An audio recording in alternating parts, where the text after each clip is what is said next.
My name is Shama-Uddin. I use he, his pronouns. I am based in Brooklyn. I am a senior account executive at Praytel Agency, where I specialize in diversity and equity, inclusion, communications, and CSR, corporate social responsibility communications. I actually have a really funny story with Cyrus because when I was a student in 2019, I had no idea what PR was, and now this is my whole career, but I was sitting in the back row of the M booth presentation and Cyrus was just like going off about their work. And I was like, that's what I want to do. I was like, I have no idea what this industry is, but like, I'm so here for it, so excited. And I went into the career fair and I was like, I don't care about any of these other companies. I was like, I only want to talk to M Booth. I only want to talk to Cyrus. And I went up to Cyrus and I was trying so hard to be cool. I was like, Cyrus, how do you like balance, your own values in like a capitalist corporate environment? And Cyrus is like, this is a lot for a career fair. So here's my business card. Why don't we have a phone call later? And we actually did. And it was like, I was a 2020 grad. So it was the middle of the pandemic. And I called Cyrus up and I was like, I don't know how to get a job. All my offers got rescinded. Like everything's a nightmare. And Cyrus like gave me like the PR 101, like told me about everything about the industry and honestly like helped me decide I want to pursue this. And now here I am at Praytel, having been at SKDK as well and working in the industry. So very, very excited to have Cyrus be one of our first pre-conference speaker series. A little bit about Cyrus. They are a creative consultant, content creator, and multimedia producer. You may have seen them in Boston Globe, in Vogue, in Couture, Allure, maybe on TikTok with their amazing videos of their family that are so entertaining. But they are a strategy supervisor at M Booth, which is kind of how they've had their tie into Out for Undergrad. And correct me if I'm wrong, but I believe Cyrus went to Out for Undergrad as a student and then attended as a sponsor in 2019 and so has been involved in the community a little bit. But I will kick it over to you, Cyrus. We would love just like a 10-minute introduction about yourself, your story, your life, how you got here, anything at all you want to share with us. Floor is all yours, and we're so happy to have you here. Thank you. Oh my gosh, what an unreal intro. So thank you so much. The O4U team is unreal, y'all. You're in great hands. I am Cyrus, as the team has mentioned, and as y'all have seen, hopefully, like I it's so truly full circle to be here. I attended O4U. Oh my gosh, y'all, this was like 9 years ago. Or like 10 years ago or something. I think I was a sophomore in college. I had no idea I wanted to do PR or like media. Social media was very different at the time. But I did it. But let me just first give a little bit of more of a background, just go into my story and what I've done. So I am from, and I grew up there. I went to school there. I went to Tufts University in Somerville, Massachusetts, and I studied sociology and media relations. And I was like, I don't know what I want to do, but I definitely want to do something in media because at the time, my form of expression was through media and social media in particular. So at the time I went to O4U and to be honest, like if we're being really honest, I went because it was a free trip. And I'm not making this up. I was literally like, I don't know what this is. Like a couple of my friends were like, you should just go. It's about marketing. I don't know what marketing was. So like, let me just go. Sounds fun. A lot of my like gay friends are gonna be there. Maybe I'll meet like the cute guy. I don't know. So I decided to go, and it was literally life changing. Like I was shocked. Like I learned so much about media through the lens of marketing and comms in a way that like I truly fundamentally didn't understand, and hats off to O4U for like providing access to do that. So anyway, after the few days that I was there, I connected with M Booth, which is the agency that I worked at for 6 years. And we just like stayed in touch. They were like, you seem great. I was like, thanks, you seem great. It was like very mutual. Met them at the career fair, which we should talk about, like leverage the career fair as much as you can. Whatever, I went about my business, graduated, moved to New York 2 days later, no job, nothing. And I'm a very type A person. So I like was freaking out a little bit, but I was also like, I've got this. Like, I'm fun. I have a lot to offer. I'm smart. I'm personable and I can communicate. Like, I've got this. And I was also just reaching out to a bunch of different people that worked in media. Like, I was literally DMing them. I DM'd the head of marketing at Paper Magazine, which is like a fashion editorial publication. And they literally responded. And I was like, I'd love to work with y'all. And they were like, okay, but you have to like, So I did. So I applied and I did my interviews and it went well. And so I started to work at paper as sort of like a nightlife columnist. I thought I wanted to go into editorial questions. I was like, I mean, editorial world. And then I was there for a short period. I went in-house to Tom Ford Beauty. I was like, let me try beauty. Like I want to try fashion, luxury. I really hated the culture. Everybody was really mean. And that's not my vibe. So I left. And then at the same time, M Booth had reached out to me like, hey, like, remember we met at O for You? Like, we'd love to have you in as a PR person. And I was like, I don't know what that means, but sure. So I took the job. I did it for 6 months and it was so hard. I was like, I am not a PR person because there's so many different parts of agency life, right? PR is just one side of it and it works for people. People love it. I didn't like writing pitches. I didn't like planning events. It was just like not my thing. So after 6 months, I was like, okay, this isn't working. And then M Booth was like, this isn't working. So we were like, I was like, what do we do? They were like, what do you mean? I was like, I'm not leaving. Like, I just want to figure out what I'm gonna do. And I was really convinced that I could figure out what I wanted to do in this industry because I felt like I was surrounded by white people and straight people. And I was like, this is not real. This can't be the case, especially for PR. So basically, I went home one night. I remember I wrote a list of things that I really wanted to do, and I pitched a position that didn't exist at the agency. It was sort of like a cultural strategist hybrid. So I was like, a lot of the brands that we work with don't know like anything about culture, and I know a lot about culture. I'm on the pulse of culture, what's happening, the intersections of pop culture, social impact, social causes. Like, let me do it. Talk about. Oh my god, this light. Sorry. Okay. So then I did that. I pitched it to the chief creative officer, brand director, VP, CEO, founder, and our chief finance officer. And they said no. And I was like, okay, that sucks. But like, I was like, whatever, it's fine. Like, Cyrus, go where the wind takes you. And then a week later, they were like, you know what? Let's try it. So we did. I did it for 3 months. And the rest is history. I mean, I've essentially, through my role, helped build out a lot of our strategic thinking when it comes to digital and social innovation. So meaning, how do we innovate the conversations we're having? How do we include more people in the conversations we're having? How do we think about a brand integration or a brand partnership from soup to nuts, where we're thinking about creative ideas that are so intersected into culture that like we can't miss. So that's my job for 5 years. Then during that time, I also helped sort of build from the ground up our influence marketing division, because at the time we were doing a lot of influence marketing. This was like 4.5 years ago, where the world of influencers was shifting into a very serious space. At least it was on Instagram. And I was like, I could do this. So I started to do it. And then I was super afraid of failing. And I was like, I'm not going to do this. And I didn't for a year. And then at some point, I just felt like I needed another creative output. Pandemic happened. I moved home. I had a lot of time on my hands. And I was like, you know what? The world is a disaster. I like, if this is not a sign for me to just do it, if I fail, whatever. The world is failing right now. Like, this is a mess.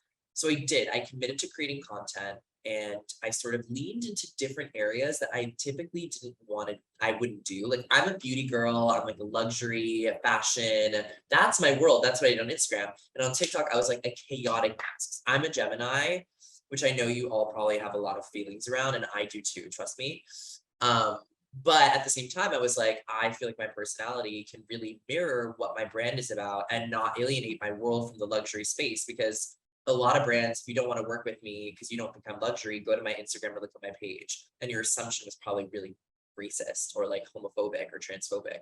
And I proved it. I did it. I like amassed a really large following on TikTok organically, over 17 million views. Thank you very much. And I'm not usually like this, but I think it's important for queer people, trans people, gender nonconforming people, people of color, all of the people who've been marginalized by society to really reflect on the different things that they've succeeded in. Because I think we're very quick to be like, oh, well, like, it's like, no, like, that's really amazing. So I did that. And then I started to do content more seriously.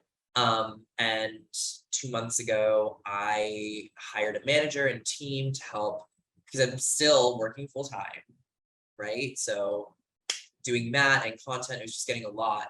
So I hired a team to really help me, and they've helped grow my career so much. There's so much happening right now.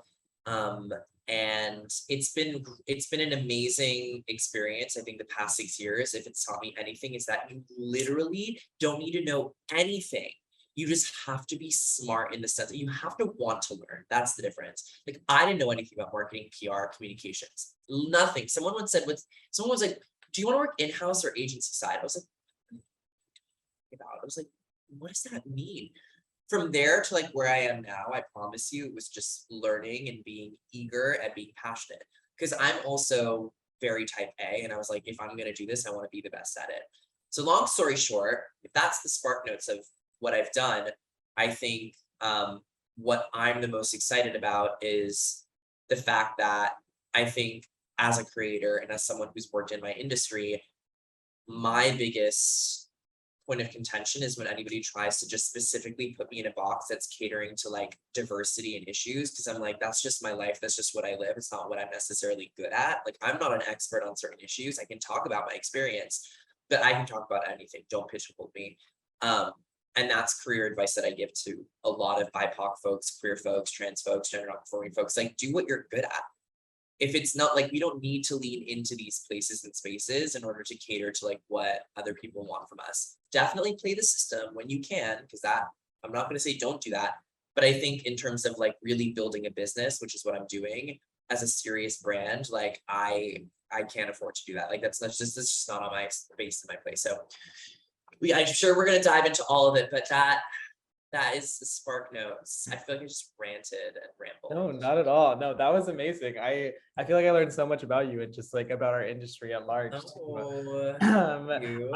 Yeah, for sure. I guess one question to start us off, and I think that this is something I struggle with. I think I struggled with a lot. Like when I first graduated college, is, how do you approach like work-life balance, especially like when you have your work life and you have your content creator life, which is basically a second job, and also like your social life too. Like, when you first entered your job, how did you prioritize those things and how did you make time for what mattered? I'm like, I don't. No, I'm kidding. I here's my thing. Yeah. I am the definition of like work to live. I do not live to work. Yeah. I'm so lazy. Like, I can do, like, when it comes to creating content, boom, I'm on it. But in terms of a day job, like, I had to train myself to really like take it seriously. Yeah. I think if you're charming, I think if you're smart, I think if you have a lot to offer, that takes you far, but it only takes you far enough. You have to put in the work. And I'm the person that, to the bare minimum, until I was told, Cyrus, you literally like cannot just do the bare minimum. Yeah. But my bare minimum, I'm so sorry, was at the top of the top. Anyway, getting back to your question, I think what I did was, for the 6 months that I worked in PR, I knew I didn't want to do it because it was no longer work-life balance. I was crying every day. And I was like, this is so weird. Like, I was like, I definitely think that in your career, especially when you start out, you have to be eager. There's so many people that are out there, but eager looked differently for me. Like, I definitely was not one of those people that was just going to be like, oh, like, do you need any, like, I'm not going to answer emails past 8 p.m. I think it's also really a testament to like where you work. At M Booth. Like, I don't get emails from internal folks or really clients unless it's an emergency, we're doing an event, something big, past 6 p.m. I don't do it. Our chief creative officer is out at 5. Like, she's like, don't bother me, I have kids, I'm like going home. Yeah. So I really was set up to succeed. But I will say, I think what I've learned about a work-life balance, especially as someone that like I for 8 months was like experiencing severe burnout because I was working full time. I was really taking content seriously. I was doing all of my contracts, negotiations, outreach, everything. Yeah. I think I was burning 20 hours a week minimum on admin, and I was having a social life, and I have a boyfriend, and I was trying to see friends. Yeah. Something's got to give, and you need to offload. Like, for me, it was, I didn't need to do those 20 hours of admin a week. So taking the step and hiring a manager for me was like a moment to do that. At a certain point, I was like, listen, right now, the most important thing to me is achieving this career that I've wanted to do for so long. So that might have to mean that like, I'm not going out on a Friday night. Like, I have to shoot on Saturday. I have to shoot on Sunday. I think for 8 months, that was my life. I literally, y'all, did not go out. I think I went to one birthday party and maybe a dinner for 8 months. And that sucked because I'm a really social person. Yeah. A lot of, if you have good friends, they'll understand. It was really hard. But at the same time, you cannot do it all. And I am someone who thought I could do it all, and I truly could not. So I would say something's got to give. My personal life with my family and my boyfriend was really important. My content creation career and my work, at my day job were really important. And my social life, I was like, you know what? I don't need to go out for a little bit. Let me just like Yeah. focus that attention. And now I'm a social butterfly. I went out last night because I can do it now because I literally put in those 8 months and was like, when this is over and I've done it, I'm going to be able to like bring back all that balance again. So you have to be out of balance to like find it, I think. Yeah, definitely. And I'm gonna hop around a little bit with questions here, but as you were saying that, I think that a lot of things that students struggle with out of college, something that I struggle with is, finding your community, finding your queer communities, moving to a city that you've never been to before. Like, what did that look like for you? And like, what steps did you take to like find the people who felt like family? Totally. I think for me, it was, I went straight to nightlife because it was my job. And also I met a lot of queer people through nightlife because I grew up in a white ass town. I went to boarding school. Like I called, like, honestly, Tufts was fairly ethnographically diverse, but it also was not like queer diverse. It was like a lot of white gays, which I love my white gays, but I was also like, I want to meet more Persian gays, like Persian trans people. So for me, it was a few things. One, it was like, okay, what part of nightlife can I do? And I think New York had great exposure to it because I also didn't necessarily at the time I felt like I had to go out and drink. And I was like, hey, well, what if I don't want to drink? Like there are places to do that too in New York. Do not underestimate clubs, like clubs and organizations, like look them up on social, literally Google like top 5. Like I looked up like gay running club, gay rock climbing club, like even like stuff that I didn't want to do because I knew that I would meet queer people and like people in my community and find people. So like that was huge for me. So literally I've done Front Runners, which is a gay running club for 5 years in New York. I don't take it seriously. I just go, we go get drinks and like Hell's Kitchen after. I've met some close people that way. So I would say look to resources that maybe aren't what you would imagine where you'd want to be.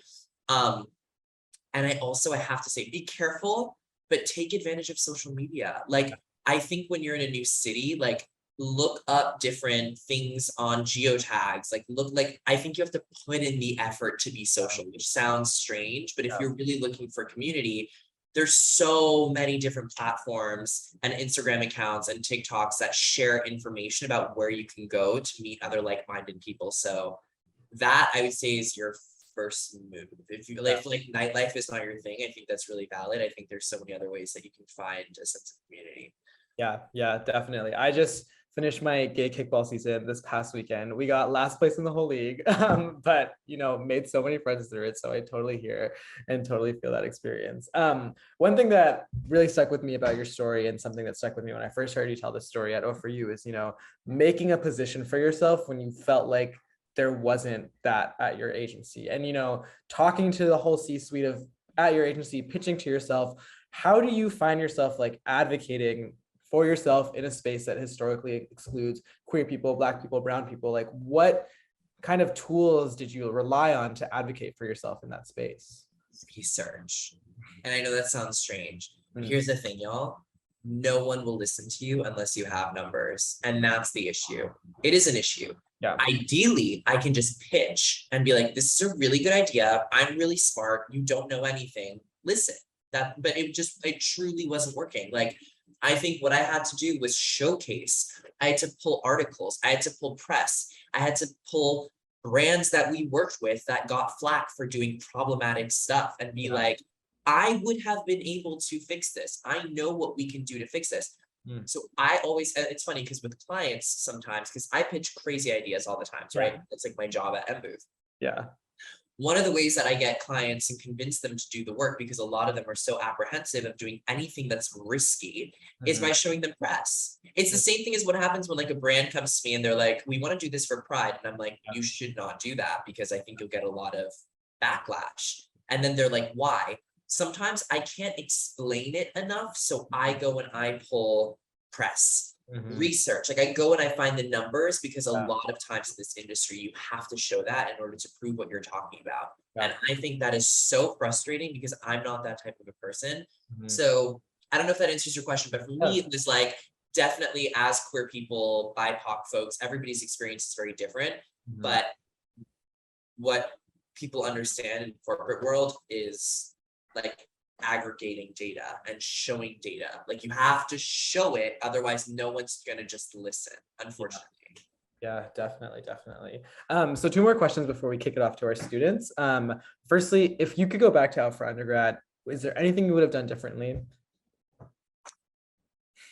I know. I would not have, okay, there are two things. Yeah. One, I would not have drank as much the night before the career fair. I, listen, by the way, was like 21. Yeah. So, but I think the night before the career fair, I wish I had, because the career fair I suffered.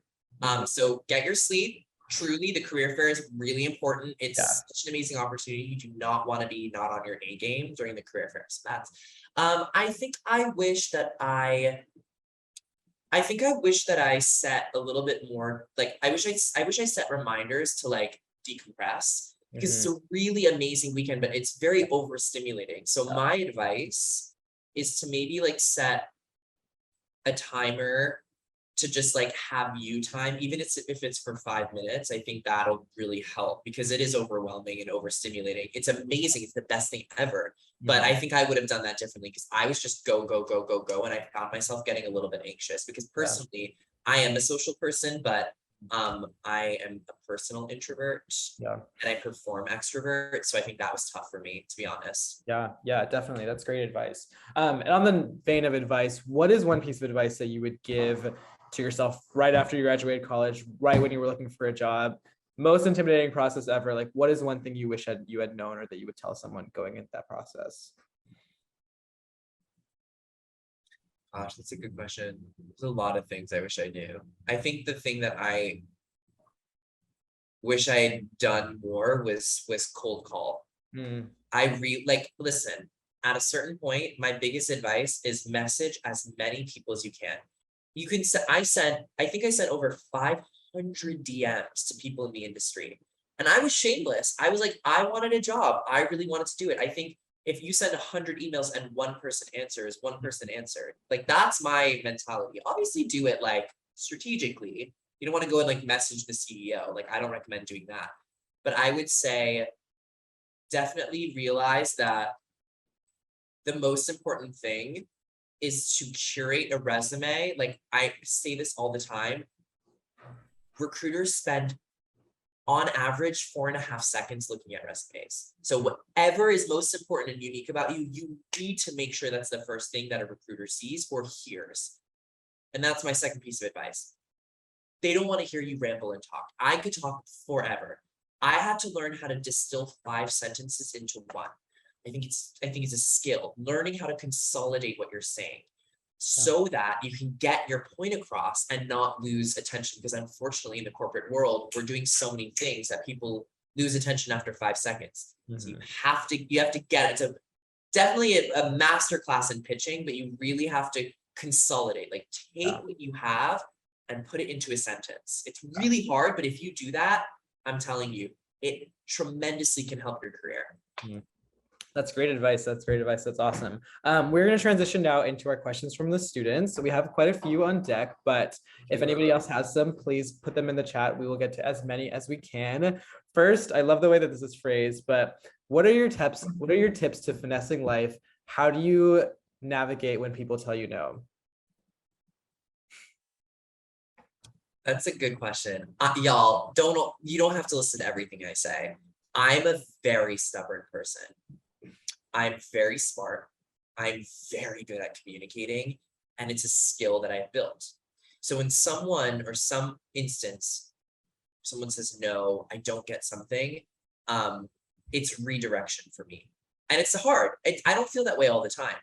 I think finessing life, because the universe doesn't care about anyone, is about, okay, how much am I willing to go forward, and how much am I going to trust the fact that if you put in the long work, it'll work. Like, to give you a perfect example, I could have done really easy shortcuts to build my career, to build my social status, to build social status being social media status, and like grow followers. But I knew that if I wanted to build an authentic community with high engagement and build for the long term, it was going to be a slow burn.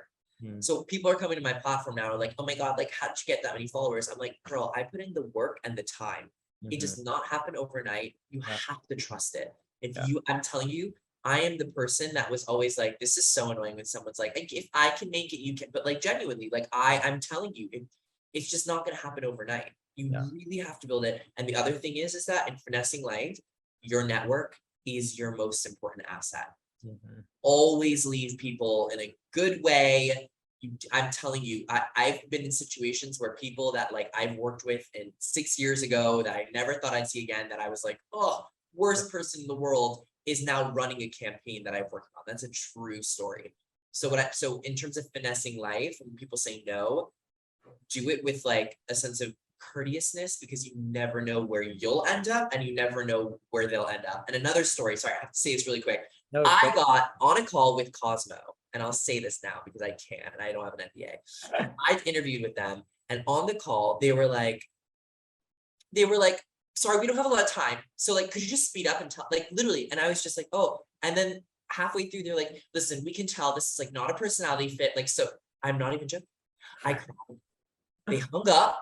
Cosmo, 5 years later, now I'm doing features with Cosmo. I'm on Cosmo's social media. I have literally told, because some of the people that were on that call still work there, I've thrown it in their faces because they literally were on emails that I was CC'd on as a featured guest. So listen, there's always a reason why something happens the way it does. You just have to trust that if you're engaged and willing to do the work, it'll take time. Yeah, that's awesome. I love that story. I have a story coming out in Cosmo later this in a few months, and now I'm like, I need to make sure I treat everyone. No, it's good. The main person who's heinous left. So really, okay, great. This question, I'm gonna read it word for word just so I get it right. But as someone who is very connected with their culture, I struggle to find the middle ground between my identity as a non-binary POC and my Middle Eastern culture, especially in queer professional spaces. How do you manage that if you do feel any connection to your Iranian/Persian culture? I totally do. I mean, my thing is, it's also I'm first generation. So I think a lot of people say I'm not Persian enough, or because I'm queer and I'm non-binary and that I'm not like disrespecting my like culture. That to me is just so pathetic. It's like, it clearly shows that you don't have any knowledge or education or background or cultural context when it comes to like pre-modern Iran, but we can talk about that forever. I would say my answer to that is, for being really real, I have used my identities as an advantage when I saw that I could create a lasting impression in the workplace. I've had gone through so many microaggressions, experienced them, bit my tongue and not said anything, knowing that you have to pick your battles. You have to pick your battles. The stuff that I'd hear, like people say all the time, was just infuriating, but it wasn't worth my time because it literally wasn't worth it. Like, I realized and recognized that unless someone is paying you, their opinion like doesn't matter, unfortunately. So I think when it comes to like connecting to the corporate world, it's hard. We're inherently in an environment that is anti-us. Like, so you're going to face challenges. My biggest piece of advice is you pick your battles, because you're going to get so exhausted if you try and take on everyone. Yeah, totally hear that. And in that vein too, another question that one of our students asked is it hard for you to balance authenticity and standard quote unquote corporate professionalism? How do you embrace your true self and online personality with making sure you are still taken seriously in your corporate role? Again, you have to be good at what you do. Y'all, I really don't mean to gas myself up, but I'm very good at what I do. Like, if I'm in a pitch, or if I've been pitching and working with clients since I was 22 years old. So for me, I can be my authentic self because I also am carrying my weight. It's hard. Not every, for anybody who doesn't, this is not resonating at all, and you're like, ugh, I get that. But I would say, like, find what you're good at, cultivate that as a skill. Because I think when it comes down to it, like being in a corporate world, like I've been with B2B clients in meetings in their like Park Avenue offices, like gone up to like banks and been wearing like full femme outfit, nail polish. Like, you can laugh and make fun of me, but I'm about to blow your mind on creative. And sometimes it doesn't work, and sometimes it does. If it doesn't work, I'm like, whatever. Like, I still look amazing, and B, my ideas are great. You're just not resonating with them. Or I also am a big proponent of taking in like criticism and critique. So I'm like, here's my thing. If someone says, I don't like this, I don't accept it until I'm like, why? You have to explain. So with clients, I'm the same way. I'm like, what about this don't you like? Are you just saying it to be annoying? Because like, if you don't have a reason to like, if you cannot articulate how you're feeling or communicate it, how is that helpful to me? So I think, and also like, you have to be like authentic in a sense. Like, I know it sounds so cheesy, but like you do, like I like it, like truly, and you don't need to have like a big personality to do it. Like genuinely, if you're smart and good at what you do, you can live that existence. But again, I think unfortunately, you really do have to prove yourself. Like you have to prove that you're good in that position, that role, whatever that it is you're doing, and that takes time. Don't expect that. I mean, literally, this is like this past year that I've really been able to be like, you know. Yeah, definitely.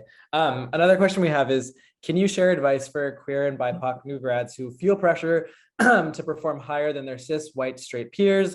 Often it feels like there's a double standards regarding receiving praise, promotion, and overall kudos for the work that we produce. Totally. Find a mentor. There's so many people that are willing to be your mentors when you're in a professional corporate setting that is similar to an identity of yours. I made this mistake in my career. A lot of my mentors were like white and straight and cis. And that's great. Again, I have a mentor right now who's white, straight, cis, and I adore her. She is amazing. But I also realized I needed to find other mentors because they could give me transparency that they could not, that the others could not. Pay transparency, how to negotiate, financial literacy. These are all the things that you should be thinking about, because when you're getting promoted and you're looking at your numbers, you want to have transparency into like what so-and-so white cis straight guy got as well. Like, I mean, unfortunately, here's the thing. I don't gatekeep. I talk when it comes to being content creator. If content creators ask me how much I get paid to do campaigns and stuff, if they're queer, BIPOC, whatever, I'm transparent with what that process looks like. So find a mentor that is of a similar identity to you. I cannot stress that enough, because they are the ones that will understand some version of what you're going through, and also be very transparent when it comes to building up your career, because that's the most important thing, right? You want it to move in an upward trajectory. Yeah, definitely. I think we have time for one more question. So the last question we have on here is, did you have trouble separating your self-worth from the numbers and followers of your social media and your fame? For example, if a video or campaign didn't do as well as you wanted to, how did you feel and how did you deal with that? Horrible. I feel so bad. Oh my God, I hate, to this day, it's funny, my manager, anytime something flops, I text her and I'm like, my career's over. Like, as confident as I am, I can't control it. That's the thing, is when I'm out of control, I can't do it. Of course I do. I'm not confident every day. I'm like, it is a practice, and you sort of have to fake it till you make it. And I think, and grow, it takes time. Like, I'm aged. So I would also say like, oh my God, I hate it. And I will say, like, now it's paying off, right? Like, I'm seeing, but there's especially when an ad flops and I'm like, oh my God, this brand is never going to work with me again. That's not true. They're good. I've literally done that. And the same brand will reach out a week later and be like, hey, so we're launching this new, if they like you and you were easy to work with and you did your content in time, they're going to want to work with you again. And that is something that I truly, to this day, have trouble with. I promise you, I'm still working on it too. I think the self-worth part is different, because for me, again, I know I'm great. The algorithm doesn't. So I'm going to put it on the algorithm. I always say this, my manager taught me, she's like, who is telling you that this isn't good? Is it an actual person or is it you? And it's always me. And if it's the algorithm is the algorithm. It sucks. So, it's so hard. It's such a good question. If you have any tips, let me know, because it's day by day. Yeah, definitely. Well, that takes us through our time, Cyrus. Thank you That was so fast. I know, it went by so quickly. I can't even believe that was 40 minutes, but we have 2 more minutes left on the line. If you just want to give any like closing remarks or any last words of advice for our students before they head into the conference, and honestly, before they head out into finding careers, I think we'd love that. But yeah. I would give up this time to answer another question. I will quickly say, rest before the conference, make the most out of the career fair, and it's not the end of the world if you don't leave O4U and know exactly what you want to do. I promise you. If anything, go and network and meet people. If it doesn't end up working now, I met someone at Emily within 2.5 years later, they reached out to me. So again, use it as an amazing opportunity to meet people, queer people, find community, and take it from there. See what happens. And if you have any other questions, message me. but only on Instagram because I don't respond to other platforms because I can't. Truly, truly. Julia, did you want to say anything? Yeah, I put Cyrus's Instagram in the chat and we'll throw it in our student Slack afterwards, of course. But yeah, thank you so much, Cyrus. I met Cyrus, like, I don't think we actually met. I think I like ogled at a distance and was like, oh my God, it was the earring for me and just Always the pure one queer ear. excellence. It's my But yeah, staple. it was incredible just seeing someone have so much joy in who they were and seeing that as someone who is a professional and is excellent at their career, but also so incredibly themselves. It honestly was such an inspiration for me. I always remember seeing you back in 2017, or it was 2018 in New York City, but it was amazing. And so you're going to meet more Cyruses. I'm so happy all the students got to meet these Cyrus. And thank you so much for being here. The feeling is so mutual. Thank you so much. You know where to find me. And have fun. Oh, for you is the best, and y'all are an amazing fans. So thank you. Bye. bye everyone. Bye.